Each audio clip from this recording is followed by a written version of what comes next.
শ্মশানের নিস্তব্ধতা ভেদ করে ধোঁয়ার কুণ্ডলী একসময় আকাশে মিলিয়ে যেত, আর তার মাঝে দাঁড়িয়ে থাকতো সেই ডোম, যার হাতে শেষ যাত্রা সম্পূর্ণ হতো।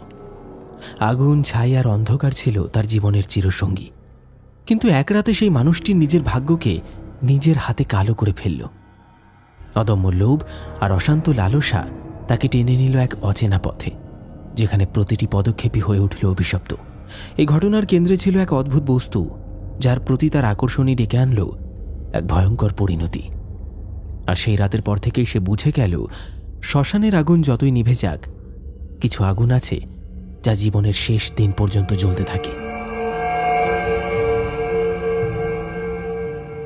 শুনুন আজকের এই হাড়হিম করা আতঙ্কে ভরা কাহিনী, আর ভেবে দেখুন, সত্যি কি লোভ মানুষের সর্বনাশের মূল? আজ আপনি শুনতে চলেছেন লেখক অপূর্ব সেনের কলমে গ্রাম বাংলার ভূতের গল্প তালডোবা শ্মশানের ডোম। যদি এখনো পর্যন্ত চ্যানেলটি সাবস্ক্রাইব না করে থাকেন, তাহলে আর দেরি নয়, ঝটপট চ্যানেলটি সাবস্ক্রাইব করুন রোমাঞ্চকর ভৌতিক গল্পগুলি বারবার শুনতে। শুরু হচ্ছে লেখক অপূর্ব সেনের কলমে তালডোবা শ্মশানের ডোম।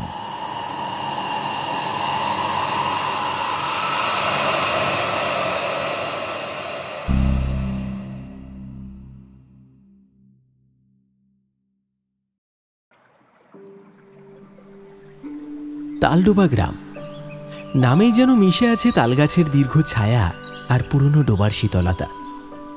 বর্ষার এই সময়ে গ্রামটার রূপ খুলে যায়। সবুজ আর সতেজতার এক মায়াবী চাদরে ঢেকে থাকে চারিদিক। বিকেলে যখন সূর্যটা পশ্চিম আকাশে ঢলে পড়েছে, তখন তালডোবার বুক জুড়ে এক স্নিগ্ধ শান্ত পরিবেশ। দূরে বিলের জলে দেখা যায় বালি হাঁসের দল চড়ে বেড়াচ্ছে, মাঝে মাঝে ডুব দিচ্ছে পানকৌড়ির ঝাঁক। আর বিলের পাশে উঁচু ঘাসের চর, সেই চরেই গরু আর ছাগল চড়াচ্ছিল দুই বন্ধু, নিবারণ আর কানাই। দিনভর পশুদের দেখাশোনা শেষে এখন তাদের ঘরে ফেরার তাড়া। আকাশের কোণে মেঘের ঘন ঘটা দেখে কানাই সেদিকে ইশারা করে বলল, এই নিবারণ, দেখেছিস আকাশ তো কালো করে আসছে রে। চল চল, এবার বাড়ি চল, না হলে মাঝপথে বৃষ্টিতে ভিজতে হবে। হ্যাঁ হ্যাঁ, চল চল, মনে হচ্ছে বড় একটা ঝড় আসছে। কিন্তু তাদের কথায় কান দেওয়ার আগে প্রকৃতি তার নিজের খেলা শুরু করে দিল। পশ্চিমের অস্তগামী সূর্যটাকে যেন এক নিমেষে গ্রাস করে ফেলল কালো মেঘের দল। ঝমঝমিয়ে মুষলধারে বৃষ্টি নামল, যেন আকাশের সব জল একেবারে নেমে আসছে মাটির বুকে। চোখের পলকে চারিদিক অন্ধকার হয়ে গেল। এই দুর্যোগের মধ্যে ওরা দুজন কি করবে ভেবে পেল না। তবে বিলের পাশেই একটা পাটকাঠির বেড়া দেওয়া আর বাঁশের মাচা দিয়ে তৈরি ছোট্ট একটি ছাউনি ছিল। সাধারণত তালডোবা শ্মশানে মরা পোড়াতে আসা শ্মশান যাত্রীরা এখানে বসে বিশ্রাম করে। আসলে শ্মশানটা এখান থেকে খুব কাছেই। নিরুপায় হয়ে তারা তাদের গরু আর ছাগলগুলোকে পাশে থাকা শ্মশান যাত্রীদের অপেক্ষার জন্য তৈরি টিনের চালার নিচে বেঁধে দিয়ে সেই মাচার ঘরে উঠে বসল। এই শ্মশানটা, অর্থাৎ তালডোবার এই শ্মশানটা সব থেকে পুরনো শ্মশান। পাশেই বিল আর পেছনে ঘন জঙ্গল। জায়গাটা সবসময় কেমন যেন থমথমে থাকে। এখন এই ভর সন্ধেবেলায় ঘন ঘন বিদ্যুতের চমকের সাথে ঘন বর্ষায় জায়গাটা যেন আরো ভীতিপ্রদ হয়ে উঠেছে। মাচার ভেতরে উঠে বসতেই তারা চমকে গেল। আরে, এ তো তালডোবা শ্মশানের ডোম গোবিন্দ কাকা। গোবিন্দ কাকা কোনো পেশাদার ডোম নয়, বরং গ্রামের কেউ মারা গেলে স্বেচ্ছায় এগিয়ে এসে তার সৎকারের দায়িত্ব নেন তিনি। গ্রামের মানুষও তাই বিপদে পড়লে সবার আগে গোবিন্দ কাকার কথাই মনে করে। গোবিন্দ কাকাকে এই অবেলায় শ্মশানের পাশে বসে থাকতে দেখে অবাক হয়ে নিবারণ জিজ্ঞেস করল, এ কি গোবিন্দ কাকা, তুমি এখানে? কোনো মরা বাড়ির লোক আসার কথা আছে নাকি? গোবিন্দ কাকা উদাসীনভাবে উত্তর দিলেন, না রে বাপ আমার, আজকে কোনো মরা পোড়ানোর কথা নেই। এসেছিলাম বিলের ধারে একটু মাছ ধরতে। শুনলাম জল বেড়েছে, তাই নদী থেকে নাকি অনেক কাতলা এসেছে ঝিলে। কিন্তু এই বৃষ্টিটা এসে সব বিগড়ে দিল। সত্যি গোবিন্দ কাকার পাশে একটা ছিপ, একটা হাড়ি আর একটা পুরনো হ্যারিকেন রাখা ছিল। গোটা গ্রাম জানে গোবিন্দ কাকার মাছ ধরার শখটা সাংঘাতিক। রাতের আঁধারে যেখানে সাধারণ মানুষ যেতে ভয় পায়, সেখানে মাছের খোঁজ পেলেই তিনি সব বিপদ অগ্রাহ্য করে চলে যান। আকাশের দিকে তাকিয়ে গোবিন্দ কাকা বললেন, যা বৃষ্টি নেমেছে মনে হয় না সহজে থামবে। এদিকে সন্ধ্যা হয়ে আসছে। যাই হোক, বৃষ্টিটা কমলেই তোরা চলে যাস বাপ। এই জায়গাটা সন্ধ্যের পর ভালো নয়। গোবিন্দ কাকার কথা শুনে নিবারণ আর কানাই দুজনেরই বুকটা কেমন যেন ছমছম করে উঠল। কানাই বলল, আচ্ছা গোবিন্দ কাকা, তুমি তো অনেক মরা পুড়িয়েছো জীবনে। শুনেছি তোমার নাকি নানান ভৌতিক অভিজ্ঞতাও আছে। একটা শোনাও না গো কাকা। এই বৃষ্টিতে তোমার মুখে গল্প শোনা, এর থেকে সুখ আর কিছু হয় না। আরে ওগুলো কোনো গল্প নয় রে বাছা। আমি যা দেখেছি তোরা বললে হয়তো বিশ্বাস করবি না। অবশ্য প্রথমে আমিও বিশ্বাস করতাম না, কিন্তু পরে বিশ্বাস করতে বাধ্য হয়েছি। হ্যাঁ কাকা, সেরকমই একটা পিলে চমকানো ঘটনার কথা বলো না। গোবিন্দ কাকা হ্যারিকেনের পোলতেটায় অগ্নি সংযোগ করে গভীরভাবে কিছুক্ষণ বসে রইলেন, যেন তার স্মৃতিতে ভেসে ওঠা কোনো এক দুঃস্বপ্ন নিমেষের জন্য ঝলকে উঠল চোখের তারায়। বাইরে অঝোর ধারায় ঝরে পড়া বৃষ্টির দিকে তাকিয়ে একটা দীর্ঘশ্বাস ছেড়ে গোবিন্দ কাকা বললেন,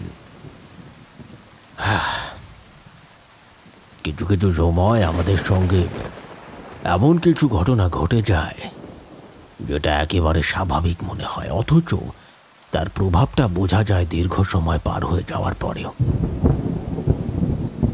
ঠিক এরকমই কিছু একটা ঘটেছিল তখন আমার জীবনে। তিনি যেন ফিরে গেলেন সেই বহু বছর আগের এক বর্ষা মুখর রাতে। স্মৃতির অতল গভীরে ডুব দিয়ে তিনি বলতে লাগলেন, আমি তখন নিতান্তই যুবক, সদ্য সদ্য বিবাহ করেছি। সেকালের যা রেওয়াজ, বাবা ঠিক করলেন বিয়ে করতেই হবে। আমার যদিও তখন সংসার পাতার বিন্দুমাত্র ইচ্ছে ছিল না, কিন্তু ভাগ্যচক্রে সব যখন পাকা হয়ে গেল তখন আর কি করা। সংসারে একজন বাড়তি মুখ মানেই বাড়তি খরচ, আর সেটা আমি হাড়ে হাড়ে বুঝতে পারছিলাম। আর আমি তখন রীতিমতো তালডোবা শ্মশানে মরা পোড়ানোর কাজ করি। আসলে তখন কলেরার মহামারীতে মরা পোড়ানোর যেন লাইন লেগে যেত। বহু পরিবারের মানুষজনই মরা রেখে দিয়ে চলে যেত, আর সেটা পোড়ানোর দায়িত্ব ঘাড়ে এসে পড়তো আমার। অবশ্য সৎকার হয়ে গেলে কম বেশি সকলেই আমায় বকশিশ দিত। ভালোই টাকা পয়সার মুখ দেখতে শুরু করেছিলাম আমি। বিয়ের পর সাংসারিক চাপে দুটো পয়সা রোজগারের জন্য অনেক ঝুঁকিপূর্ণ কাজও করতে হতো। তাই কোনো দিকে না তাকিয়ে সেই মরা পোড়ানোর কাজটাকেই নিজের পেশা হিসেবে বেছে নিয়েছিলাম। কিন্তু ভাবিনি যে সেই পয়সা রোজগারের লোভেই আমাকে সেদিন এত বড় বিপদে পড়তে হবে। এইটুকু বলে কাকা থামলেন। হ্যারিকেনের টিমটিমে আলোয় তার মুখমণ্ডলে আঁকা পড়ছিল এক গভীর রেখা। বাইরে তখনও টিপটিপ করে বৃষ্টি ঝরছে, বাতাসে মিশে আছে ভিজে মাটির সোঁদা গন্ধ। গোবিন্দ কাকা আবার বলতে শুরু করলেন,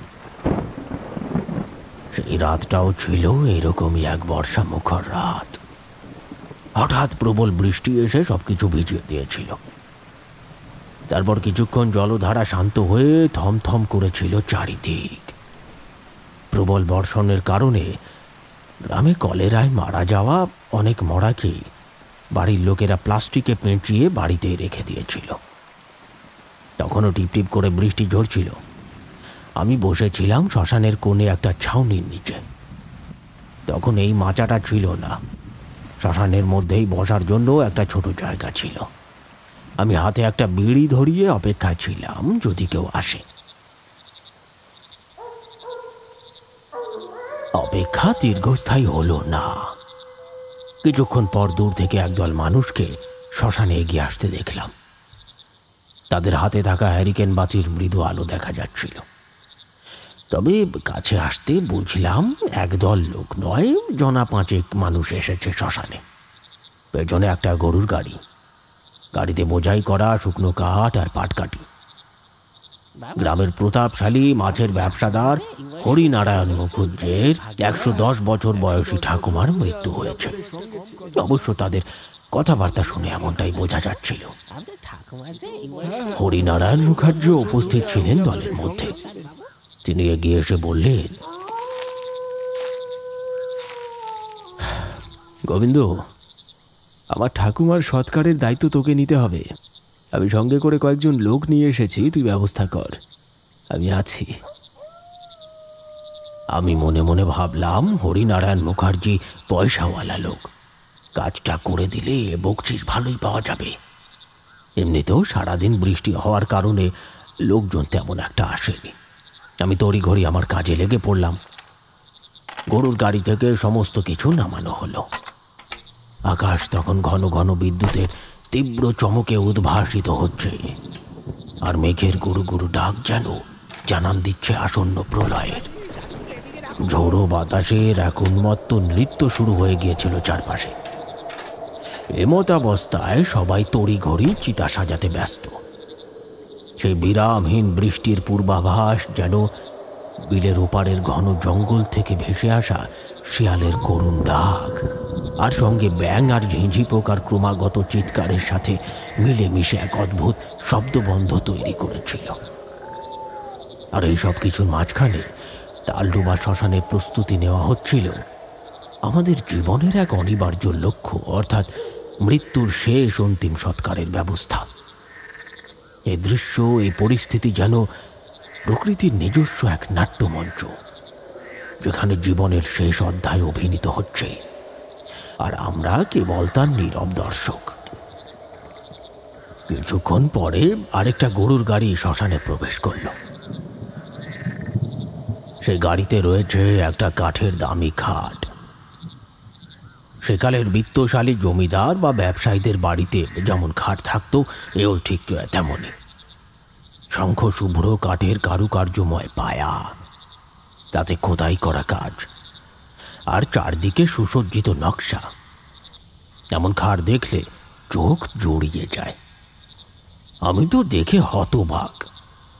এই খাটের কি কাজ শ্মশানে? কৌতূহল চাপতে না পেরে হরিনারায়ণ বাবুকে জিজ্ঞাসা করলাম, এ কি বাবু, এই খাট নিয়ে আসার অর্থ কি?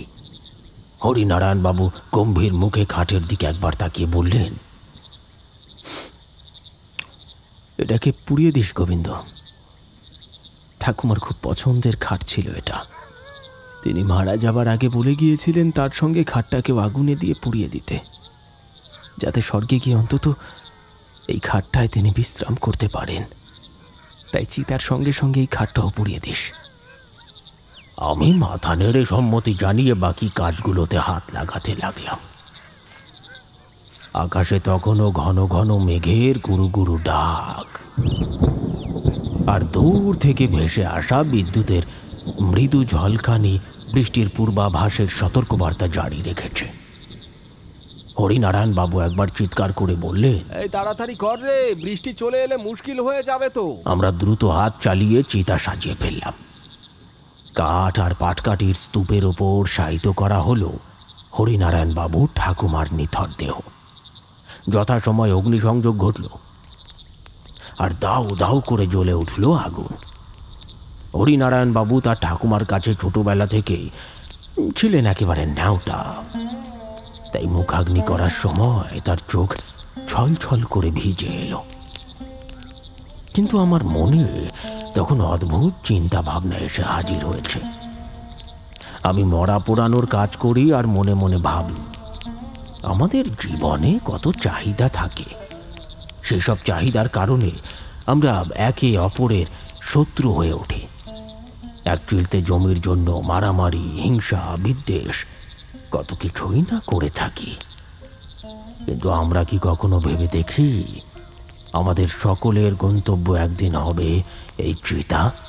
এই জ্বলন্ত চিতাই তো জীবনের সমস্ত লোভ, হিংসা আর অহংকারকে পুড়িয়ে ছাই করে দেবে। দাউ দাউ করে আগুন জ্বলছে, জ্বলে পুড়ে ছাই হচ্ছে হরিনারায়ণ বাবুর ঠাকুমার মৃতদেহ। এভাবেই মৃতদেহ যখন অর্ধেক পুড়ে এসেছে, বিপত্তিটা ঘটল ঠিক তখনই। ঝমঝমিয়ে বৃষ্টি নামল। যে যেখানে পারল কাছাকাছি গিয়ে দৌড়ে আশ্রয় নিল। হরিনারায়ণ বাবু ছাতা মাথায় দিয়ে আমার কাছে এগিয়ে এসে বললেন, এই গোবিন্দ, ঠাকুমার দেহটা ভালো করে পুড়িয়ে দিস। আমাকে ফিরে যেতে হবে। বৃষ্টিটা এসে সব কিছু মুশকিল করে দিল। আমি কিছু বাড়তি শুকনো কাঠ নামিয়ে রাখছি, আর সেগুলো দিয়ে কাজটা সেরে দিস। ওদিকে বাড়িতে আমার নাতিটারও শরীর ভালো নেই। আমাকে ফিরে যেতে হবে। দায়িত্বটা আমি তোর ওপরেই দিয়ে গেলাম। আর এই নে বকশিসের টাকা, মনে করে খাটটা পুড়িয়ে দিস কিন্তু। এই বলে হরিনারায়ণ বাবু আমার হাতে গুনে গুনে 58টা টাকা গুঁজে দিয়ে ওই বৃষ্টির মধ্যেই দলবল নিয়ে ফিরে গেলেন। যাওয়ার আগে গরুর গাড়ি থেকে আরও কিছু শুকনো কাঠ নামিয়ে রাখলেন ওই চালা ঘরের নিচে। কিন্তু বৃষ্টির বেগ যেন সময়ের সাথে সাথে বেড়েই চলল। প্রবল বর্ষণ আর বাতাসের উন্মত্ততা চারিদিকে এক ভয়াল নিস্তব্ধতা তৈরি করল। সবাই চলে যেতে শ্মশান চত্বরটা আরো থমথমে আর ফাঁকা ফাঁকা হয়ে উঠল। অবশ্য রাতে আমার এসব জায়গায় থাকার অভ্যাস আছে। সত্যি কথা বলতে কি, এতদিন ধরে কাজ করছি, অথচ মানুষ যেসব জিনিসগুলোকে নিয়ে বেশি ভয় পায় সেরকম কিছু অস্বাভাবিক কখনো চোখে পড়েনি। তবে সেদিন রাতের পরিবেশটা ছিল অন্যরকম, যেন প্রকৃতি নিজেই কোনো অশুভ ঘটনার ইঙ্গিত দিচ্ছিল। ওদিকে দেখলাম চিতার আগুন প্রায় নিভু নিভু। সেখান থেকে ঘন ধোঁয়ার কুণ্ডলী পাকিয়ে আকাশের দিকে উঠে যাচ্ছিল, যা বিদ্যুতের ক্ষণিকের আলোয় আরো গাঢ় দেখাচ্ছিল। হরিনারায়ণ বাবু ঠাকুমার অর্ধেক পোড়া মৃতদেহটা নিথর হয়ে শুয়ে আছে। এক বিভৎস দৃশ্যের অবতারণা করে আগুনের লেলিহান শিখা তার রক্ত মাংসকে গ্রাস করে এক ভয়াল রূপ দিয়েছে। মাংসপেশিগুলো কুঁচকে গেছে, অস্থিগুলো বেরিয়ে এসেছে লোমহীন কঙ্কালের মতো। চোখ দুটো যেন কোটর থেকে ঠেলে বেরিয়ে আসার উপক্রম, আর মুখের ভিতর বিকৃত হাসি যেন মৃত্যুর এক বিভৎস উপহাস। সেই অর্ধদগ্ধ দেহটা যেন নীরব প্রশ্ন ছুঁড়ে দিচ্ছে, এটাই কি জীবনের শেষ পরিণতি? এখন মরা পোড়ানো কিছুতেই সম্ভব নয়। এই প্রবল বৃষ্টির মধ্যে আগুন জ্বালিয়ে রাখাও অসম্ভব। তাই বৃষ্টি থামা পর্যন্ত অপেক্ষা করতে হবে। এই ভেবে আমি চালাঘরটার কাছে গিয়ে সেখানে গিয়ে বসলাম। ধুতির কোঁচা থেকে একটা বিড়ি বের করে জ্বালাতে গিয়ে হিমশিম খেয়ে গেলাম। বৃষ্টির ছাটে দেশলাইয়ের বাক্স ভিজে গেছে হালকা হালকা। অনেক কষ্টে বেশ কিছুক্ষণ ধরে কসরত করার পর একটা বিড়ি ধরাতে সক্ষম হলাম। তারপর তৃপ্তির সুখ টান দিতে দিতে চেয়ে রইলাম পাশেই পড়ে থাকা সেই সুন্দর খাটটার দিকে। কেন জানি না আমার চোখে একটা লোভ চকচক করে উঠল। আহা, এমন সুন্দর খাট, অত দামি খাটখানা শেষে কিনা আগুনে পুড়িয়ে ফেলতে হবে? না না, এটা হতে দেওয়া যায় না। একটা কাজ করলে কেমন হয়, খাটটা যদি আমি বাড়িতে নিয়ে চলে যাই, এই রাতে এখানে কেউ আসবেও না, ব্যাপারটা জানতেও পারবে না। হরিনারায়ণ বাবুকে না হয় সকালে বলে দেব খাটটা পুড়িয়ে ফেলেছি। কিন্তু পর মুহূর্তেই মন বলল এটা করা উচিত হবে না। হরিনারায়ণ বাবুর ঠাকুমার শেষ ইচ্ছা ছিল, এই অদ্ভুত ইচ্ছা যে তার খাটটা যেন তার সঙ্গে পুড়িয়ে দেওয়া হয়। কিন্তু মানুষের মৃত্যুর পর তার শেষ ইচ্ছার কি কোনো অস্তিত্ব থাকেই পৃথিবীতে? যে ঠাকুমা হরিনারায়ণ বাবুকে এত ভালোবাসত, সেই ঠাকুমার মৃতদেহ অর্ধেক পোড়ানোর পরেই দুর্যোগের আশঙ্কায় তার নাতি বাড়ি ফিরে গেল। এই দুনিয়ায় ভালোবাসার কোনো দাম নেই। যদি থাকতো তাহলে হরিনারায়ণ বাবু সারা রাত এখানে বসে থাকতেন যতক্ষণ না ঠাকুমার মৃতদেহের সৎকার সম্পন্ন হচ্ছে। নিজের লোকেরাই যখন এত তুচ্ছ তাচ্ছিল্য করে তখন আমি তো পর। এইরকমই নানান চিন্তা ভাবনায় কেটে গেল বেশ কিছুক্ষণ। তারপর মনকে শক্ত করে ঠিক করলাম যে না, এই খাটটা পোড়ানো যাবে না। ওটাকে যেভাবেই হোক আজ রাতেই আমি বাড়িতে নিয়ে যাব। লোভ আর বাস্তবতার এক অদৃশ্য টানা পড়ে নে যেন আমার বিবেক ডুবতে শুরু করলো। এমন এক লোভ যা আমাকে এক কঠিন পথের দিকে ঠেলে দিচ্ছিল, যার পরিণতি তখনও আমার জানা ছিল না। ঠিক এমন সময় একটা দৃশ্য দেখে বুকের ভেতর থেকে কলজেটা যেন থরথর করে কেঁপে উঠল। আমি নিজের চোখ কচলে ভালো করে দেখলাম ঠিক দেখছি কিনা। একটু দূরেই নিভে যাওয়া চিতাটা বৃষ্টির জলধারায় ধুয়ে যাচ্ছে। তার ছাই জলের সঙ্গে কালো হয়ে মিশে গড়িয়ে যাচ্ছে বিলের জলে। আর অদ্ভুত ব্যাপারটা হচ্ছে, পুড়ে যাওয়া কালো কাঠের স্তূপের ভেতর থেকে যেন একটা কিছু নাড়াচাড়া করা স্পষ্ট দেখা যাচ্ছে। হ্যাঁ, কাঠগুলো যেন সরিয়ে ফেলা হচ্ছে বা কেউ সরিয়ে ফেলতে চাইছে। তাই মৃতদেহ সহ চিতার মধ্যে একটা অদ্ভুত কাঁপুনি লক্ষ্য করা যাচ্ছে। আমার শির দাঁড়াবে একটা ঠান্ডা স্রোত নেমে গেল। এই যেন এক দুঃস্বপ্ন যা আমার চোখের সামনে বাস্তবে রূপ নিচ্ছে। বরফের মতো জমে যাচ্ছিলাম আমি এই ভয়াবহ দৃশ্য দেখে। কয়েক মুহূর্ত এরকম চলবার পর হঠাৎ দেখতে পেলাম চিতার ঠিক ওপারে যেন একটা বাদামি রঙের কিছু নাড়াচাড়া করছে। আমার সঙ্গে হ্যারিকেন বাতি ছিল, সঙ্গে একটা ছাতাও ছিল। বুকের মধ্যে সাহস নিয়ে হ্যারিকেন বাতি আর ছাতাটা হাতে করে আমি বাইরে বেরিয়ে পড়লাম। তারপর ধীরে ধীরে এগিয়ে গেলাম চিতাটার দিকে। চিতাটার কাছাকাছি যেতেই দেখলাম আর একটা অদ্ভুত হাড় হিম করা দৃশ্য। একটা শেয়াল চিতার কাঠ সরিয়ে ভেতর থেকে আধ পোড়া মৃতদেহটা নিজের খাদ্য হিসেবে টেনে নিয়ে যাওয়ার জন্য ব্যস্ত হয়ে পড়েছে। তার হিংস্র চোখ দুটো অন্ধকারে জ্বলছে, আর মুখে লেগে থাকা কালো ছাই তাকে আরো বিভৎস করে তুলেছে। মনে হচ্ছে যেন এক নরখাদক পিশাচ তার শিকারের ওপর ঝাঁপিয়ে পড়েছে। আমি কাছে যেতেই সম্ভবত কারোর আগমন টের পেয়ে শেয়ালটি চিতার ভেতর থেকে মুখ বাইরে বের করে আমার দিকে সরাসরি তাকালো। তার মুখে লেগে থাকা কালো ছাই আর হ্যারিকেনের হলদেটে আলো তার চোখে পড়ে যে চকচকে আগুনের মতো দুটি বিন্দু তৈরি করেছে, তা দেখে আমার বুকের রক্ত যেন জল হয়ে যেতে চাইল। মনে হলো এখনই বুঝি এই শেয়ালটা আমার ওপর ঝাঁপিয়ে পড়বে। এক নিমেষের জন্য আমার সারা শরীর অসাড় হয়ে গেল, কিন্তু পরক্ষণেই মনে হলো এভাবে চুপ থাকলে শেয়ালটা মৃতদেহটাকে কামড়ে নিয়ে চলে যেতে পারে। অগত্যা তড়িঘড়ি চিতা থেকে একটা চেলা কাঠ তুলে নিয়ে হেই হেই করে তেড়ে গেল। শেয়ালটা দুবার আক্রমণাত্মক ভঙ্গি দেখিয়ে সেখান থেকে ল্যাজ গুটিয়ে পালালো। তারপর অন্ধকারের মধ্যে অদৃশ্য হয়ে গেল মুহূর্তেই।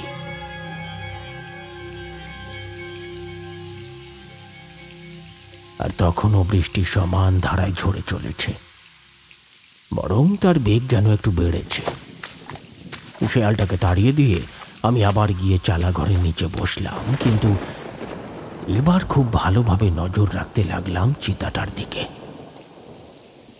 আমার মনে তখন একটাই চিন্তা ঘুরপাক খাচ্ছিল, খাটটা বাড়িতে নিয়ে যাবই যাব। কিন্তু পরক্ষণেই এক কঠিন বাস্তবের মুখোমুখি হলাম। একা এত বড় ভারী খাট বাড়িতে নিয়ে যাওয়াটা কিছুতেই সম্ভব নয়। এই ব্যাপারটা আমাকে আবার গভীর চিন্তায় ফেলল। একটা উপায় বের করতেই হবে, কিন্তু কি উপায় সেটা কিছুতেই মাথায় আসছিল না। মাথার ভেতর এক অলস ঘূর্ণিপাক কেবলই ঘুরপাক খাচ্ছিল সেই দামি খাটের মোহে।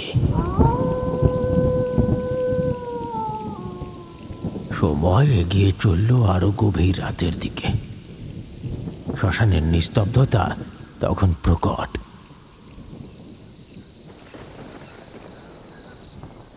অবশেষে বৃষ্টিটা ধীরে ধীরে কমতে কমতে একেবারেই থেমে গেছে। আকাশ এখন পরিষ্কার, কিন্তু অন্ধকার গাঢ়। আমি আর বিন্দুমাত্র দেরি না করে উঠে দাঁড়ালাম। তারপর লেগে পড়লাম আমার কাজে। বাকি শুকনো যেটুকু কাঠ ছিল সেগুলো সুন্দর করে সাজিয়ে দিলাম চিতার উপরে। হ্যারিকেন বাতির ভেতর থেকে সামান্য কেরোসিন তেল বের করে নিয়ে ছিটিয়ে দিলাম কাঠের উপর। মুহূর্তেই অগ্নিসংযোগ করতে দাউ দাউ করে জ্বলে উঠল শুকনো কাঠ। তবে সেই রাতে আর বৃষ্টি আসেনি। কিছুক্ষণের মধ্যেই হরিনারায়ণবাবুর ঠাকুমার মৃতদেহ পুড়ে ছাই হয়ে গেল। নিভে যাওয়া চিতার কাছে দাঁড়িয়ে আমি হাত জোর করে প্রণাম করলাম। তারপর হিন্দু মতে যা যা করণীয়, সে জল ঢেলে চিতা শীতল করা, অস্থির সংগ্রহ, সব কাজ একাই সেরে নিলাম গভীর রাতে।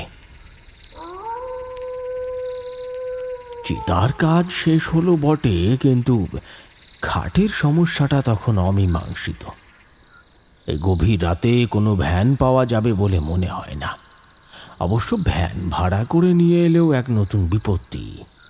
হয়তো ভ্যানওয়ালা নিজেই নানান রকম প্রশ্ন করতে পারে, এতে ধরা পড়ে যাওয়ার সম্ভাবনা রয়েছে। ভাবলাম অন্য কোনো উপায় বের করতে হবে। আমাকে নিজেকেই কারোর থেকে একটা ভ্যান নিয়ে এসে জিনিসটা তুলে বাড়ি নিয়ে যেতে হবে। লোভটা যেন মুহূর্তে মুহূর্তে আরো চাগার দিয়ে উঠতে লাগলো। আমার মনের ভেতরে প্রতিটি নিঃশ্বাসে যেন তার তীব্রতা বাড়ছে। এই দুর্লভ ঘাটটিকে আমার বাড়িতে নিয়ে যাওয়া চাই।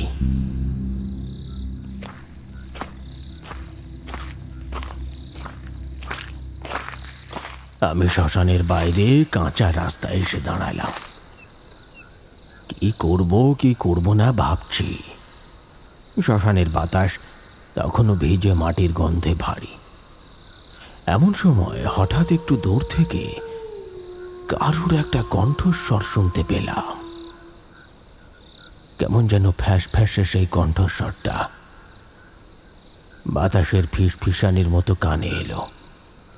লোকটি বলল, কি সাহায্যের দরকার বুঝি? আমি চমকে উঠলাম। লোকটা কি করে জানলো যে আমার এই মুহূর্তে সাহায্যের প্রয়োজন? আমার সারা শরীরে একটা ঠান্ডা স্রোত বয়ে গেল।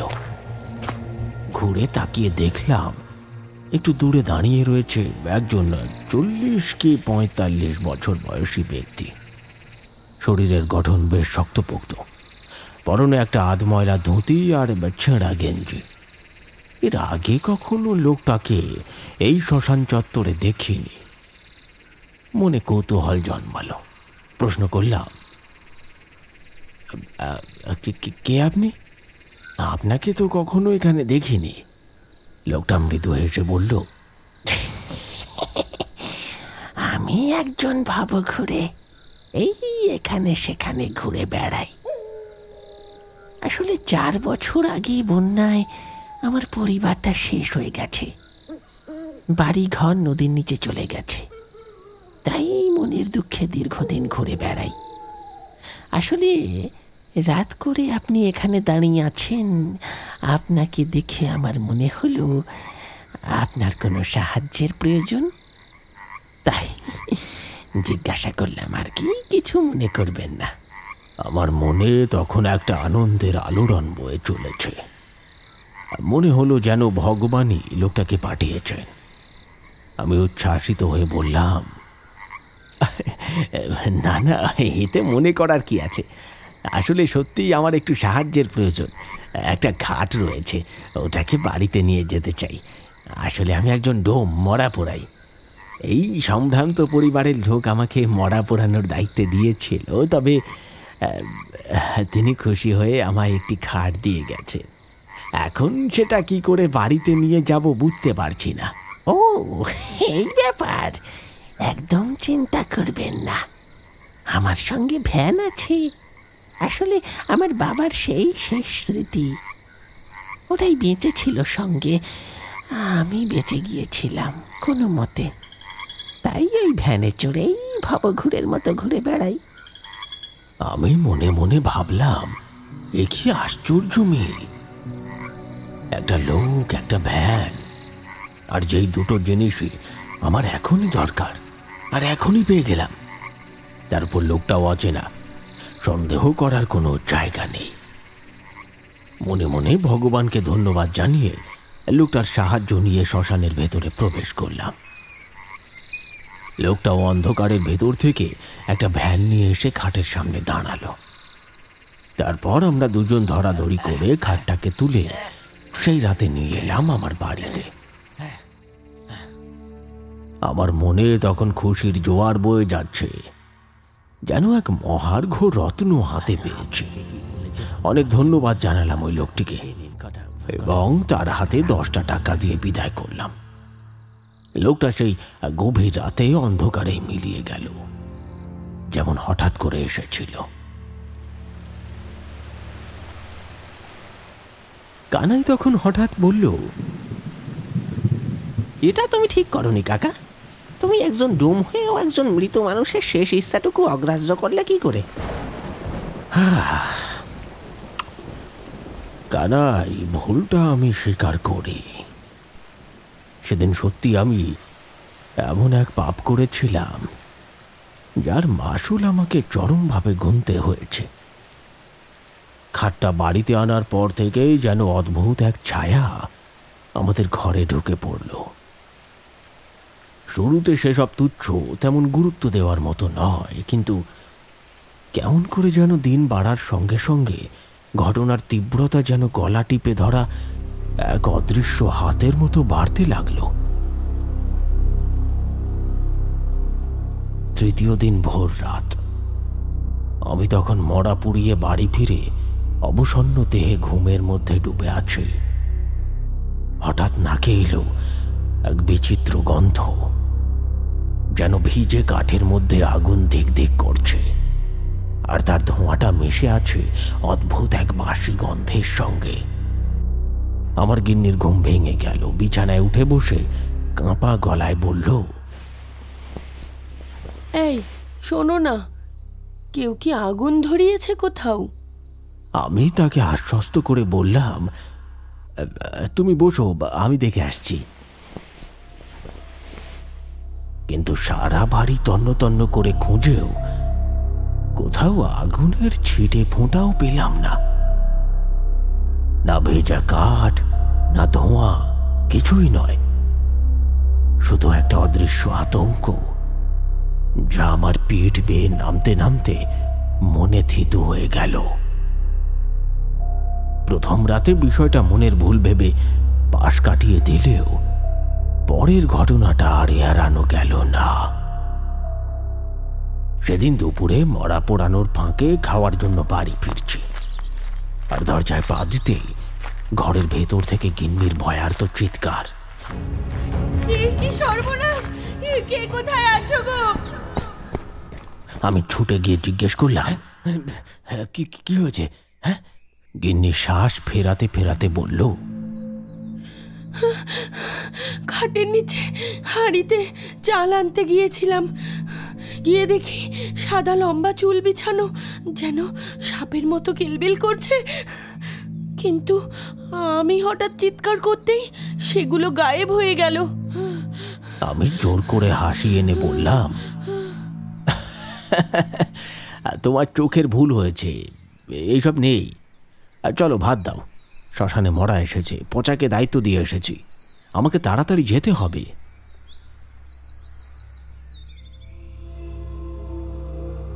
কিন্তু সেই দিনের পর থেকেই আমার গিন্নি যেন অন্য মনস্ক হয়ে যেতে লাগলো, একটা অন্য মানুষ হতে লাগলো।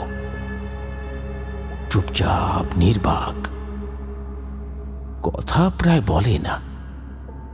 চোখের তলায় কালি জমেছে, শরীর যেন দিন দিন হাড়ে পরিণত হচ্ছে। সারাদিন খাটের উপর শুয়ে থাকে, আর আমি যখন ঘরে ঢুকি আমার বুকের ভেতরটা ধক করে ওঠে। অন্ধকার ঘরে হাত শোয়া গিন্নিকে দেখলেই মনে হয় ও ও আমার স্ত্রী নয়, ও যেন হরিনারায়ণ বাবুর ঠাকুমা, যাকে আমি সেদিন অগ্নিদাহ দিয়েছিলাম। ঠিক সেই মুখ, সেই ভয়াল চোখ, সেই নীরব শ্বাস, যেন খাটের উপরে বসে আমার প্রতীক্ষায়। এমন ভয় জীবনে কোনোদিন পাইনি। প্রথমে সামান্য আলসেমি, পরে কাছে এলে দেখলাম খাটটা যেন নিঃশ্বাস নেয়।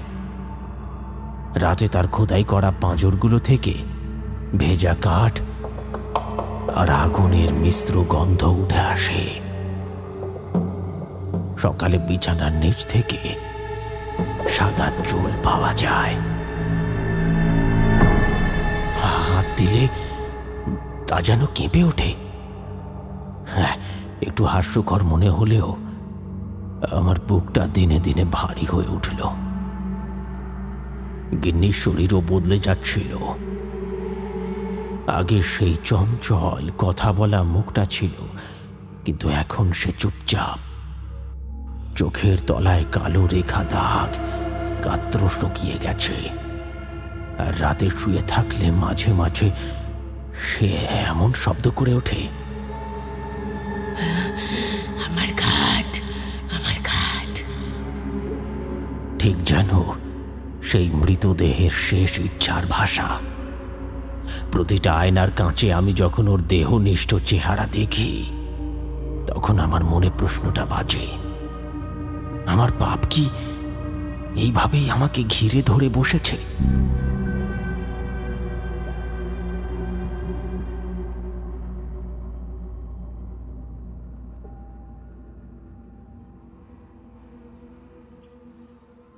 আমি সেদিন সন্ধ্যায় চুপি চুপি বেরিয়ে পড়লাম।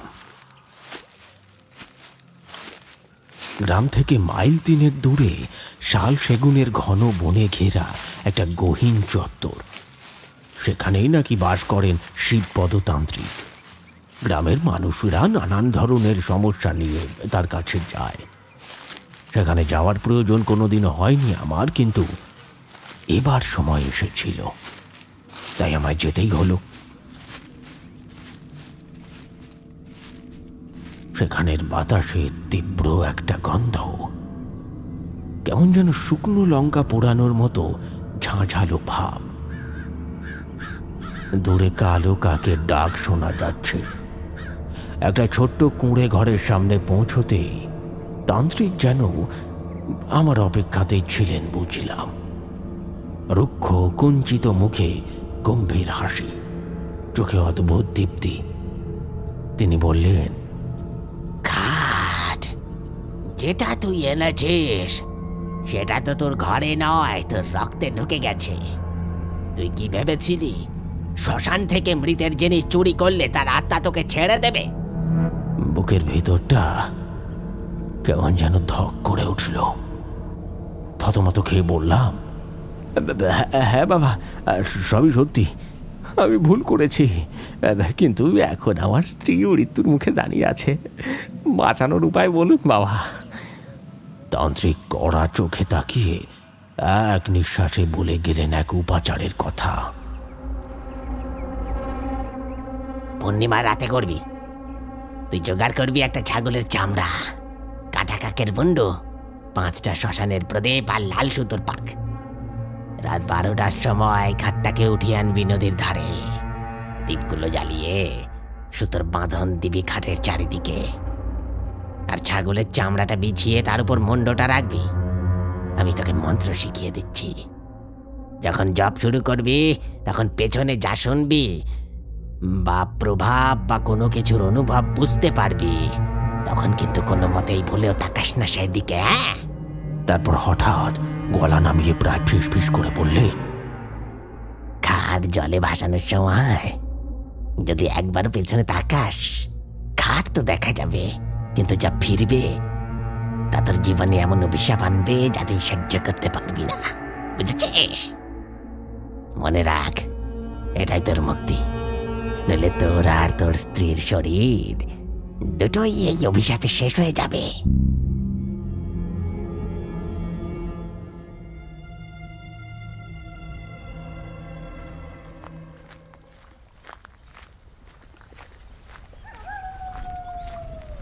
তান্ত্রিকের কথা মতো সেই পূর্ণিমার রাতে উপাচার সাজাতে বসেছি।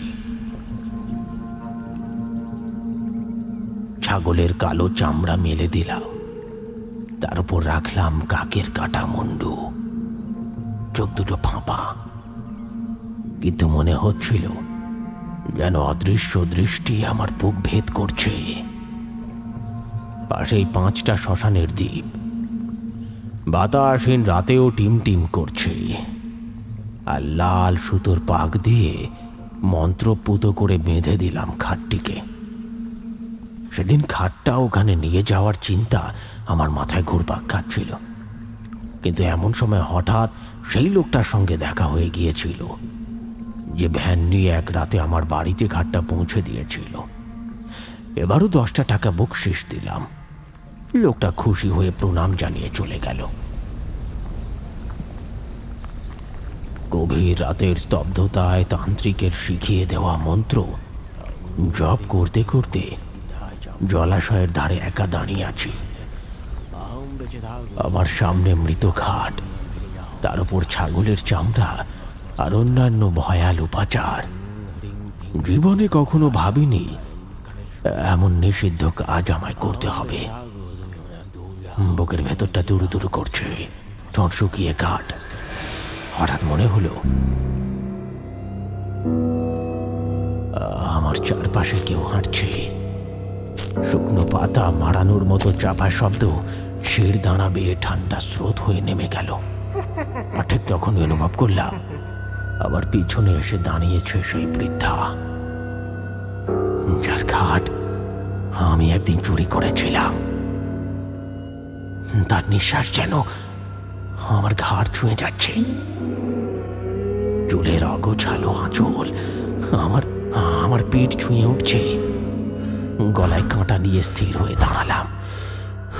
তান্ত্রিকের বারণ মনে রেখে একবারও পিছনে তাকালাম না, শুধু মন্ত্র জপ করে চললাম কাঁপা গলায়।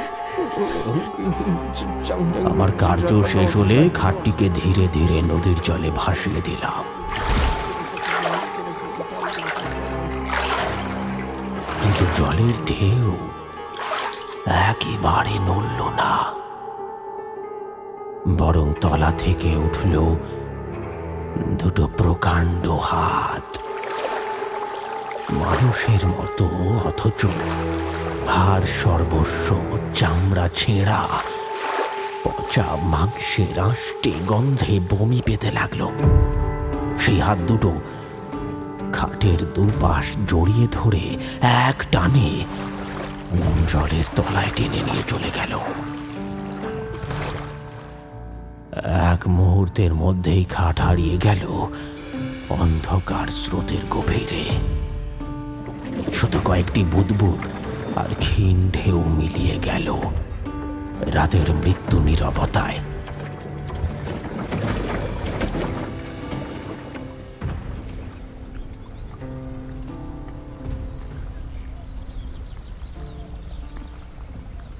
আমি দাঁড়িয়ে রইলাম, বুকের ভেতর যেন দম আটকে আসছে। জানতাম এই রাতের পরে আমার জীবন আর কখনো আগের মতো হবে না। এইটুকু বলে গোবিন্দ কাকা থামলেন। কানাই এক মুহূর্ত চুপ করে থেকে বলল, এ তো সাংঘাতিক কাণ্ড কাকা। এজন্যই তো লোকে বলে ভাবিয়া করিও কাজ, করিয়া ভাবিও না।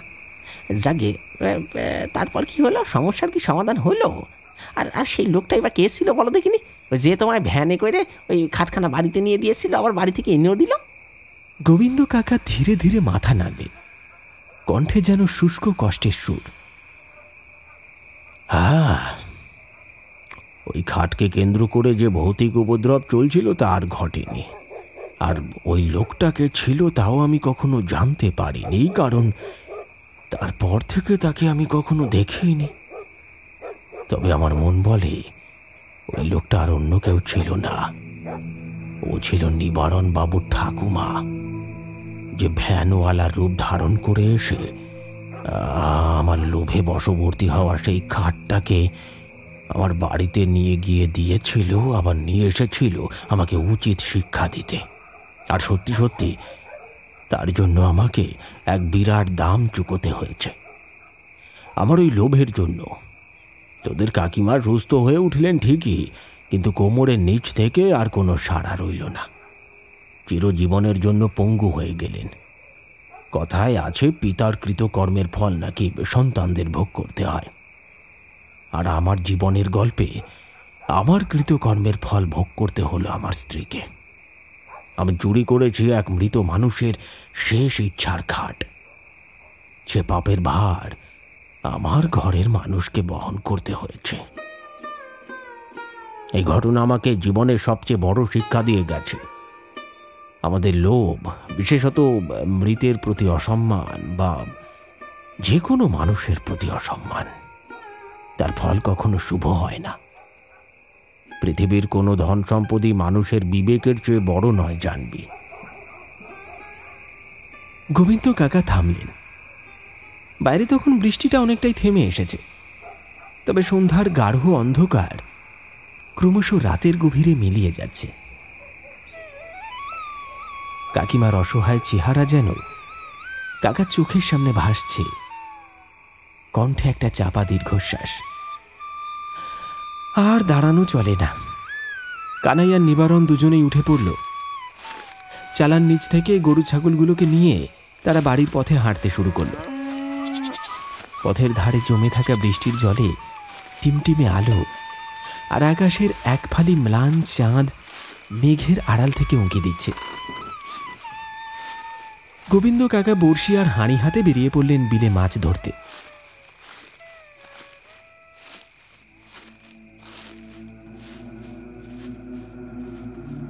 তালডোবা শ্মশানটা পাশেই, একেবারে নীরব, আর অন্ধকারের বুক চিরে যেন দাঁড়িয়ে আছে সেই রাতের ঘটনার এক নির্বাক সাক্ষী হয়ে।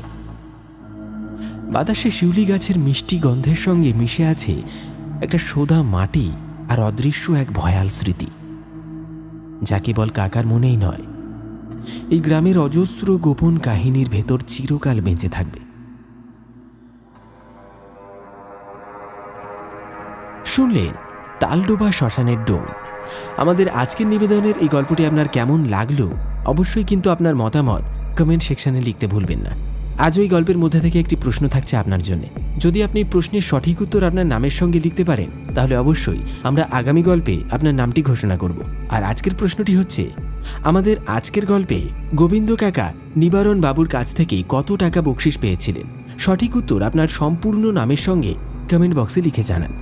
তাহলে চলুন একবার ঝটপট দেখে নেওয়া যাক আমাদের গত এপিসোডে কারা কারা সঠিক উত্তর লিখে কমেন্ট করেছিলেন। সঠিক উত্তর লিখে কমেন্ট করেছিলেন মুম্বাই থেকে নেক, ছাইঘড়িয়া পশ্চিমপাড়া থেকে গোলাম এবং জিসান, কলকাতা থেকে গিয়াসুদ্দিন সিপাহী, মুর্শিদাবাদ থেকে বিট্টু। এছাড়া কমেন্ট করেছেন শুভঙ্কর দাস, সুবল দাস, মৌসুমী মান্না, অনিক মান্না, হেমন্ত মণ্ডল, সার্থক মণ্ডল, রাজ, মুন্না রুই দাস, স্নেহা পুরকাইত, সৌমেন দে, রনি দাস, রনি চৌধুরী, মিঠুন, অজয় সরকার, গায়ত্রী, নয়ন ঘরামি, শঙ্কর মণ্ডল, পূজা মণ্ডল, গোপাল এবং পূর্ব বর্ধমান জেলার ভাতার থেকে তপদীপ্ত মণ্ডল। আপনাদের প্রত্যেককে অনেক অনেক ধন্যবাদ জানাই আমাদের গল্পগুলি নিয়মিত শোনার জন্য। আপনারা যারা ভৌতিক গল্পপ্রেমী তারা অবশ্যই আমাদের আরও দুটি চ্যানেল অল ডে সাসপেন্স এবং পিশাচ পর্ব অডিও স্টোরি সাবস্ক্রাইব করতে ভুলবেন না। তাহলে চলুন আবার দেখা হচ্ছে খুব শীঘ্রই। ততক্ষণের জন্য সকলে খুব ভালো থাকবেন আর সুস্থ থাকবেন। ধন্যবাদ।